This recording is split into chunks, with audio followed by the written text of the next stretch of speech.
இந்த வெளிநாட்டு வாழ்க்கையில் வெளிநாட்டுக்கு வந்துட்டோன்னு வைங்களேன், அது கம்பெனியாக இருந்தாலும் சரி, இல்லை நம்மளை இந்த வீட்டு டிரைவராக இருந்தாலும் சரி, நம்ம வரும்போதே நம்ம வந்ததுக்கு பிறகும் சரி, இங்கே எல்லாருமே சொல்லுவாங்க பொறுமையாக இருக்கணும், பொறுமை ரொம்ப முக்கியம் வெளிநாட்டு வாழ்க்கையில்.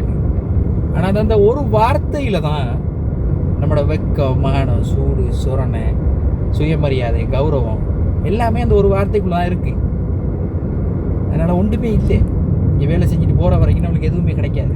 இந்த சூடு, சொரணை, வெக்கமானது எதுவுமே நம்ம பார்க்கலாது. அவமான குறைச்சல் எதுவுமே பார்க்கலாது. போகிற வரைக்கும் கொஞ்சம் நாளைக்கு வேலை செஞ்சுட்டு ஆள் மாறத்தாரி, அதில் ஒரு ஆள் தான் தாரிக்காரு, வீடியோ எடுக்காரு இவர். இப்போ ஒரு சூடு சொரணை இல்லாமல் வேலை செய்யாருன்னு கேட்டால் அப்படி இல்லை. கஷ்டம் ஒன்றும் செய்யலாது, எல்லாத்தையும் பொறுத்து தான் போகணும். அந்த பொறுமையில் இருக்கிற விஷயங்கள் தான் இது. அவ்வளவு பொறுமை என்ற வார்த்தையில் தான் எல்லா அர்த்தமும் இருக்கு. எல்லாம் இருக்கு. பொறுமை ரொம்ப முக்கியம். நீங்களும் வெரி பொறுமையா வெரி இருங்க. இம்பார்ட்டன்ட்.